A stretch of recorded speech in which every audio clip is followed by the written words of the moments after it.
Alors surtout, n'oubliez pas de noter sur vos agendas d'ores et déjà la date du samedi 31 août. Rendez-vous tous à Clermont-Savès pour un grand concert Woodstock Génération par le groupe Unos Trio. Nous avons le plaisir d'avoir le leader, chanteur du groupe, Nicolas, en nos studios, accompagné de Nadine Dax, de l'association Festi Pop Rock Festival, l'association qui organise cet événement. Nicolas, revenons à votre groupe. Vous parliez de projection, de discours, mais pas que, il n'y a pas que ça. Vous êtes costumé carrément dans l'état d'esprit de Woodstock. Ah oui, tout à fait. On avait trouvé tous ces vêtements il y a eu, justement, mais quand on avait commencé. On en a un bon paquet d'ailleurs, hein, parce que. Vous changez au cours de. Là, j'ai pas le temps. Moi, personnellement, j'ai pas le temps, mais les autres, oui, le font. Hein, donc des vrais fringues trouvées dans les friperies, pas de def. Les choses un peu originales. Après, ça fait pas caricatural non plus, hein. C'est-à-dire qu'on sait très bien qu'à l'époque, tout le monde n'était pas avec des choses neuves et tout ça. C'est plutôt, en général, c'est souvent des vêtements usés et c'est leur association qui font des habillements, des accoutrements assez originaux. Voilà, donc ça c'est vrai qu'on fait ça. Après, on met plein de petites décos un peu indiennes aussi sur scène. Il y a un petit cône de 1m20, je crois, qui crache de la fumée, on ne sait pas pourquoi. Ça, c'est sur scène aussi. Ensuite, voilà, et après, il y a plein de petites choses, mais je pense qu'on fait vraiment pas beaucoup d'efforts pour être dans l'état d'esprit, parce que je pense qu'on l'a quand même assez naturellement. On surjoue pas, hein, on est quand même assez naturel. On essaie d'être le plus naturel possible et le plus honnête possible dans notre manière de jouer sur scène et de communiquer avec les gens aussi. Voilà, c'est important pour vous de communiquer, que ce soit interactif. Voilà, tout à fait. Sans parler énormément sur scène. On parle pas beaucoup entre les morceaux, mais il y a toujours un petit moment où il y a de la complicité et les gens savent très bien comment on se positionne par rapport à ce show et ce spectacle. Je pense qu'il n'y a pas grand monde qui se prend au sérieux. Ça n'empêche pas de faire sérieusement ce boulot, hein, bien sûr, mais sans se prendre au sérieux. Nadine, vous les avez vus, Woodstock Génération? Et Unos Trio, vous les avez vus? Bien sûr, je les ai vus, c'était à Toulouse, au Rex, et ça fait 2 ans, un an et demi. Oh oui, bien. Un an et demi, oui. Et c'est là qu'on a décidé, on a dit eux, on les veut. Oui. Pour le 50e anniversaire, c'est eux. Donc, cette histoire, ça remonte à... Oui. Ah oui, c'était au Rex en avril 2017, je crois. C'était au printemps, je ne sais plus la date, mais voilà, c'est ça. Dites-nous ce que vous avez ressenti, Nadine. Alors, moi, j'étais plus dans mon enveloppe corporelle. J'avais rien fumé, hein, je vous assure, hein, mais vraiment, je suis sortie de moi-même et j'étais même collée à mon siège et j'ai eu la chance d'avoir un siège, tu te rends compte, parce que c'est debout normalement, Rex, mais bon. On était, il y avait Michel et Cyril, et on était scotchés. Et nos têtes n'étaient plus sur nos épaules. Je ne sais pas, on était dans des vapeurs, je ne sais pas quoi. Mais non, vraiment, une ambiance, une impression, on était conquis, voilà, c'est tout. On a concrétisé après. Alors, donc le 31 août, Nicolas, ça va être un concert de 2 heures, concert-spectacle de 2 heures. À partir de 2 heures. À partir jusqu'au bout de la nuit, on va dire, c'est ça? Oui, voilà. Vous savez déjà ce que vous allez proposer au public? Oui, on va proposer, tout ce qui est tout ce qu'on a de mieux, hein. C'est-à-dire que de toute façon, c'est ce qu'on fait en général. Mais là, ce qui est bien, c'est que comme il n'y a rien avant, rien après nous.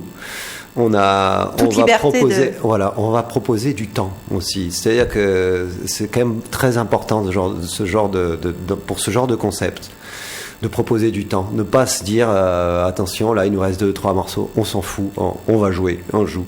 Quand un morceau commence, c'est la meilleure des sensations. C'est un peu les morceaux existent, hein, les morceaux ont été sublimés par ces gens-là.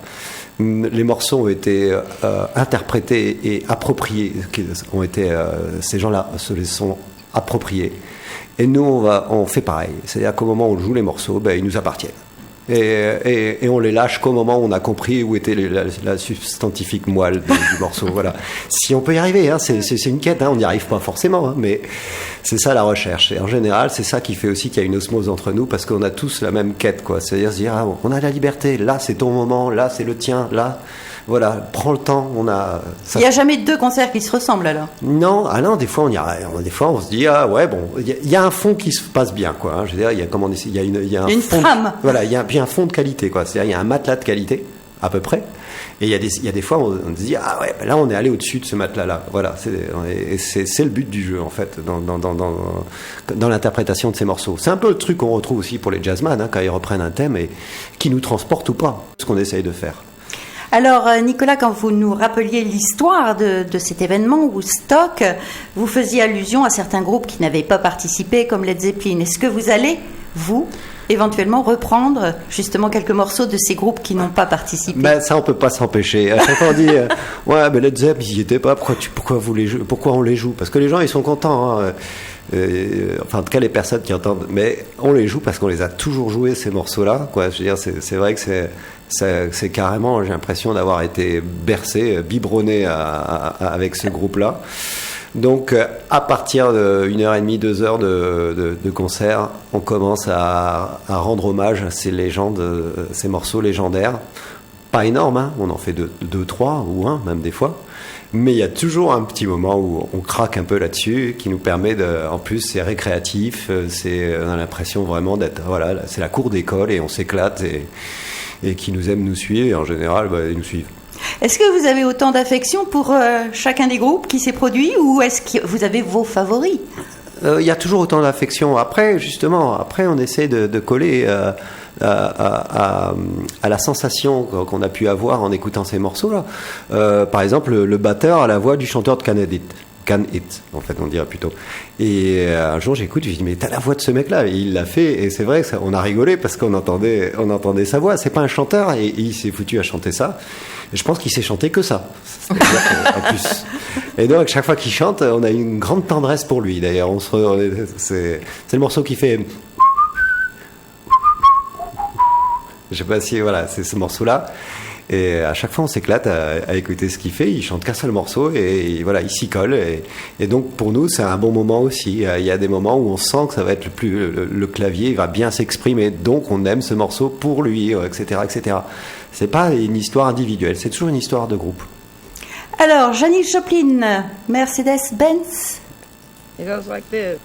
Oh Lord, won't you buy me a Mercedes-Benz? My friends all drive Porsches, I must make amends. Worked all my lifetime, no help from my friends. So Lord, won't you buy me a Mercedes-Benz? Oh Lord, won't you buy me a color TV? Dialing $4 is trying to find me. Wait for delivery each day until 3. So Lord, won't you buy me a color TV? Oh Lord, won't you buy me a night on the town? I'm counting on you, Lord, please don't let me down.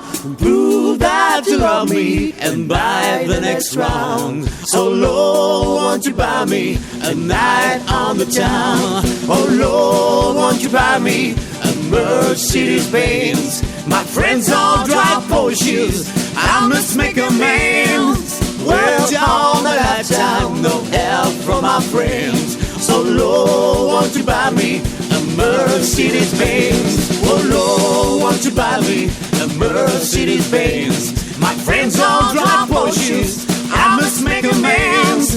Worked all my lifetime, no help from my friends. So Lord, won't you buy me a Mercedes-Benz? So Lord, won't you buy me a Mercedes-Benz? My friends all drive Porsches, I must make amends.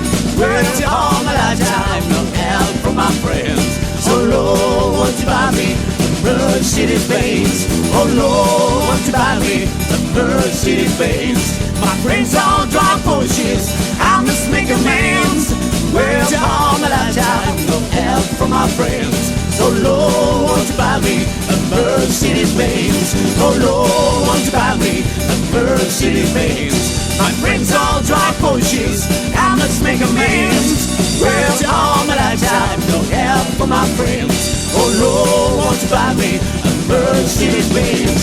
Lord, won't you buy me a Mercedes-Benz?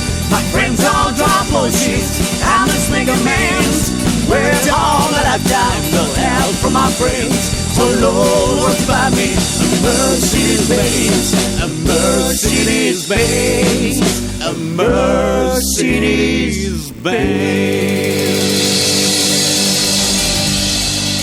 Je suis toujours en compagnie de Nadine Dax, de l'association Festi-Pop Rock Estival, et de Nicolas, chanteur, leader du groupe Unos Trio, qui vous propose donc le 31 août, un samedi, le concert Woodstock Génération. Plus qu'un concert d'ailleurs, un spectacle, hein, vous l'avez compris.